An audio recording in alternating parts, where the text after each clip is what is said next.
Tinggalkan segala dosa. Judul ini sangat penting ya. Saya tadi teringat bagaimana firman Tuhan itu diberitakan di dalam Perjanjian Baru.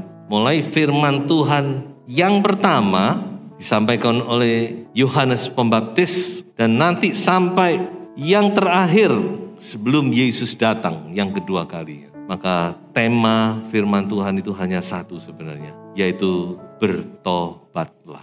Jadi firman Tuhan ini sangat penting kita dengar, apalagi kita yang hidup di akhir zaman ini. Mari saya mulai dengan sebuah ayat di dalam Roma 6 ayat 23. Sebab upah dosa ialah maut, tetapi karunia Allah ialah hidup yang kekal dalam Kristus Yesus Tuhan kita. Ketika saya kembali membaca kitab Imamat, maka saya diingatkan dengan ayat ini. Seolah-olah ayat ini adalah kesimpulan atau menggenapkan apa yang ditulis dalam kitab Imamat itu. Sebab upah dosa ialah maut, tetapi karunia Allah ialah hidup yang kekal dalam Kristus Yesus Tuhan kita. Oleh sebab itu mari kita mau melihat lebih jauh tentang dosa ini. Tidak kebetulan bicara tentang kata dosa, maka yang paling banyak di dalam Alkitab itu ada di kitab Imamat. Ya, saya coba catat jumlah kata dosa di kitab Imamat itu 87 kali. Itu yang paling banyak di seluruh Alkitab. Sedangkan tidak kebetulan kalau bicara kitab-kitab yang di Perjanjian Baru saja, maka yang paling banyak mengutip kata dosa itu kitab Roma. Jadi tidak salah kalau Roma ini ada kaitan juga dengan kitab Imamat. Mari kita masuk kepada apa yang ingin saya sampaikan. Ada 4 poin tentang dosa yang ingin saya sampaikan. Yang pertama yaitu bahwa dosa itu nyata. Itu tidak berbentuk. Dosa itu apa yang dimaksud dosa itu gimana? Gitu? Kalau mimbar ini nyata, sound system nyata. Tapi kalau yang namanya dosa, saudara mau cari yang bentuknya dosa itu gimana? Enggak ada. Tapi saudara-saudara, firman Tuhan mulai dari awal, mulai dari Kejadian pasal 4 itu pertama kali kata dosa itu muncul. Sampai kitab Wahyu, atau berapa ribu kali, saya lupa mencatat. Bahwa dosa itu sesuatu yang tidak kelihatan tetapi nyata. Itu yang membuat dunia ini ruwet, mumet, ribet. Kitab Imamat begitu ruwetnya dengan berbagai peraturan.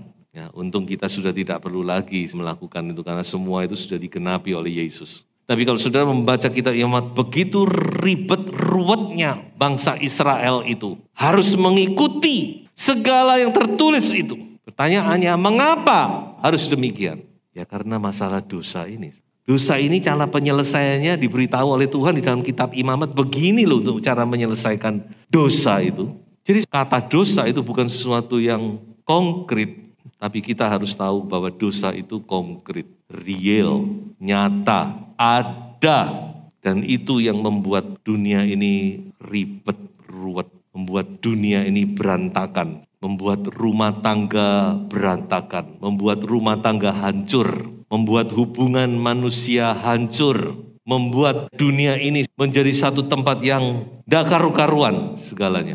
Karena ada satu kata, yaitu kata dosa. Jadi saudara, dosa itu sesuatu yang nyata. Ya, kalau saudara membaca dalam kitab Kejadian pasal 3, ditulis perikopnya berjudul manusia jatuh ke dalam dosa. Kalau saudara melihat atau membaca dalam kitab Imamat. Ya, ini memang kaitan saya ini khotbah dengan kitab Imamat sebenarnya. Kalau saudara membaca dalam kitab Imamat dan saya coba untuk menghitung secara kasar saja berapa jumlah binatang yang harus dikorbankan, belum ditambah korban-korban yang dibawa secara pribadi dan sebagainya. Tapi yang minimal tiap tahun itu kurang lebih 115 lembu.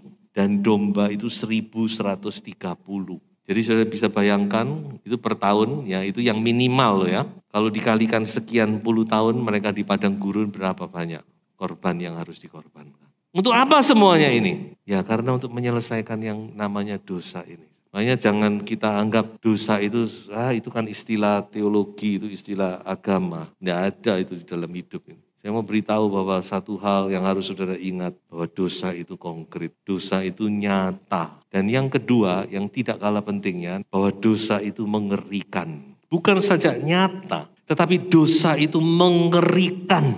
Mengapa saya katakan mengerikan? Karena dosa itu berujung kepada kematian. Jadi ujung-ujungnya dari dosa itu adalah kematian, saudara-saudara. Di dalam kitab Imamat ya, kata darah itu seluruh Alkitab itu yang paling banyak itu di kitab Imamat. Darah. Jadi kalau seandainya kitab ini bisa berbicara, bisa divisualkan ya, maka kitab Imamat itu kitab yang paling berdarah-darah. Jika sudah membaca kitab Imamat, setiap lembar itu ada darahnya.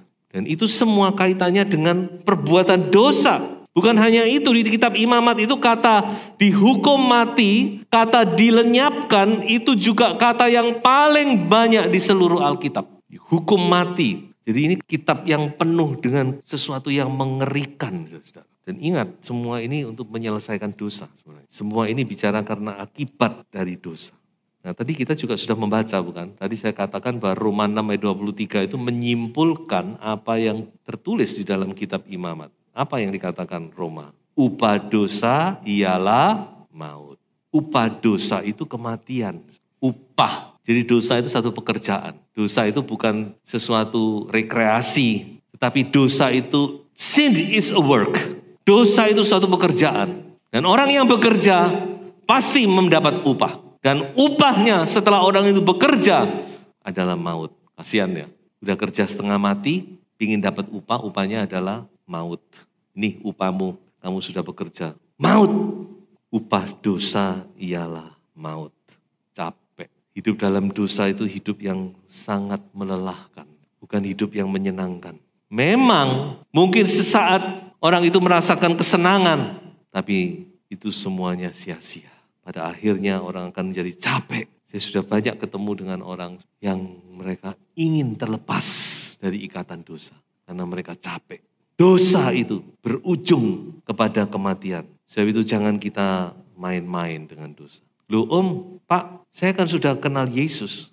Saya sudah selamat. Dan saya sudah percaya Yesus. Coba kita baca ayat berikut ini. Ayat berikut ini perlu menjadi perenungan kita. Yeskiel 33 ayat 12 dan 13. Kebenaran orang benar tidak menyelamatkan dia pada waktu ia jatuh dalam pelanggaran. Dan orang benar tidak dapat hidup karena kebenarannya pada waktu ia berbuat dosa. Kalau aku berfirman kepada orang benar, engkau pasti hidup. Tetapi ia mengandalkan kebenarannya dan ia berbuat curang. Segala perbuatan kebenarannya tidak akan diperhitungkan. Dan ia harus mati dalam kecurangan yang diperbuat. Saya tidak menakut-nakuti, ini saya menyampaikan kebenaran firman Tuhan. Jadi jangan saudara berpikir, wah aku sudah selamat, aku aman. Ya, kalau saudara hidup dalam kebenaran, saya hidup dalam kebenaran, kita aman. Pasti hidup kata Tuhan Yesus. Tetapi kalau kita menyalahgunakan kebenaran itu untuk kehidupan di dalam dosa, firman Allah tidak pernah menjamin. Oh nanti kalau saya mau mati Pak, baru saya nanti bertobat. Saya mau tanya kepada saudara-saudara. Saudara tahu enggak kapan saudara mati? Jawab. Mungkin malam ini saudara, malam terakhir bagi Anda. Dan kalau malam ini saudara harus menghadap Tuhan dengan keadaan berdosa, apa yang mau saudara andalkan? Jangan main-main. Tuhan Yesus pernah berkata, aku datang pada saat yang tidak kamu duga. Makanya sebagai orang percaya, bukan kita tidak terjamin. Kita dijamin oleh Tuhan, dijamin penuh keselamatan kita. Kalau kita hidup di dalam kebenaran, saudara tidak usah khawatir. Ya, saudara tidak usah takut mati. Itu saudara terjamin penuh 100%. Tapi kalau kita tidak hidup dalam kebenaran, bahkan kita tetap hidup di dalam dosa. Apa bisa anak Tuhan hidup dalam dosa? Saudara? Ada enggak?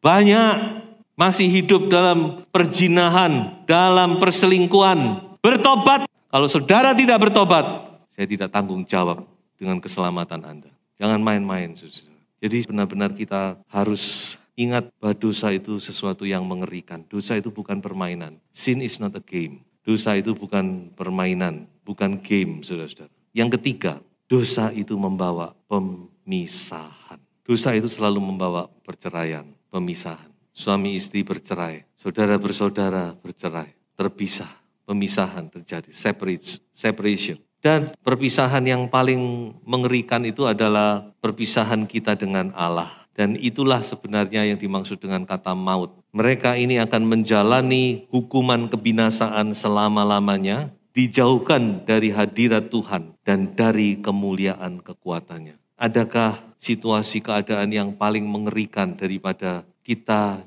diputus dari hadirat Tuhan? Tidak ada. Hal yang paling mengerikan itu ketika kita tidak ada Tuhan lagi. Mau kemana kita lari? Ya, ada orang bergurau, ada apa-apa. Katanya di neraka itu kan banyak bintang film, banyak selebritis. Itu tempat yang dimana kita terputus dari hadirat Tuhan. Dari kemuliaan Tuhan yang kekal. Dan sampai selama-lamanya. Itulah yang mengerikan daripada maut.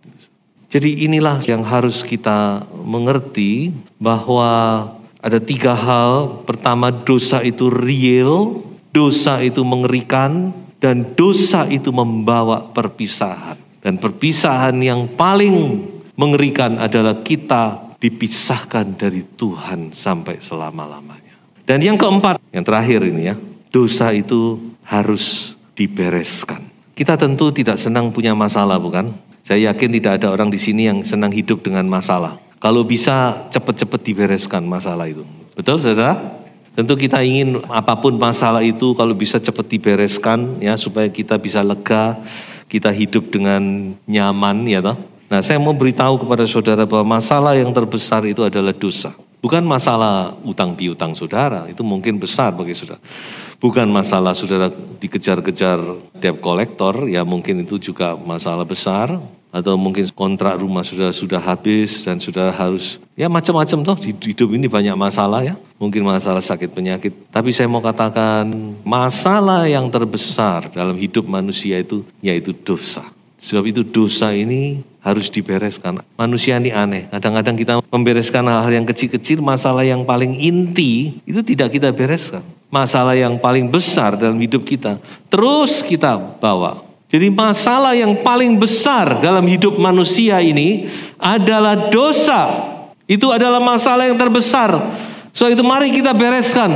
Saudara bisa dibaharui di dalam Yesus Kristus. Kalau saudara mau membereskan dengan Tuhan. Saudara adalah pribadi yang baru. Kalau saudara mau bereskan itu sekarang. Tidak tunggu besok.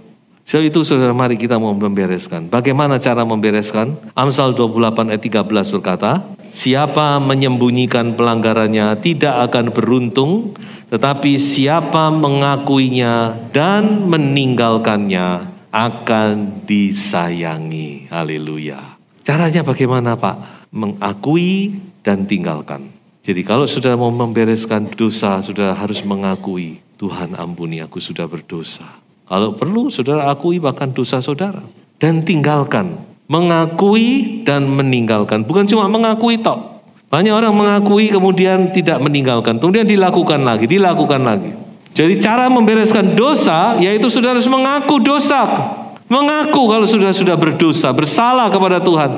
Menyakiti hati Tuhan. Dosa itu menyakitkan hati Tuhan. Bukan hanya menyakitkan hati istri.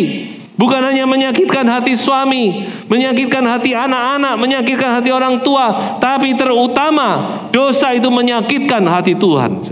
Dan itu kita harus bereskan. Tuhan ampuni. Aku telah membuat engkau sakit. Dan kalau sudah dikatakan tinggalkan. Ya, maka kita akan mendapat kasih sayang. Senang saudara ya, kalau disayangi Tuhan. Dipeluk oleh Tuhan. Dalam doa pagi itu sepertinya kita dipeluk oleh Tuhan. Saya rasakan itu. Seperti Tuhan itu dekat, memeluk. Senang bukan kalau dipeluk Tuhan? disayangi oleh Tuhan. Akui dan tinggalkan, maka engkau akan disayangi. Tuhan itu baik, saudara. Mungkin kita sudah salah dosa berkali-kali. Gak apa-apa. Tuhan bilang 490 kali, dia masih ngampuni. Tapi ya jangan terus-terusan, belum 490 Tuhan. Ya, Tuhan itu tetap menyayangi kita. Kalau kita sungguh-sungguh, Tuhan, aku mau membaharui hidupku. Aku rindu hidup benar di hadapan-Mu. Aku rindu mulai hari ini, aku hidup menyenangkan hati-Mu. Waduh, Tuhan itu senang. Akui dan tinggalkan. Yesus Kristus adalah satu-satunya pengantara kita kepada Allah. Coba saya akhiri dengan ayat ini.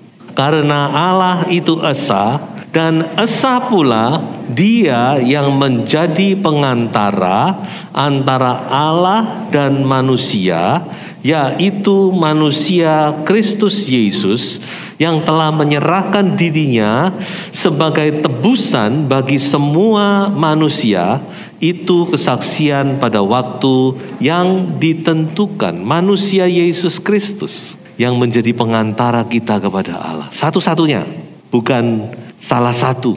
Ya, ini harus saudara pegang teguh ini. Ya, Yesus Kristus itu bukan salah satu pengantara, tetapi Dia adalah satu-satunya. Dia satu-satunya yang bisa mengantarai kita kepada Allah. Dia ada di tengah-tengah kita. Mari saudara, pesan firman Tuhan berkata, akui dan tinggalkan.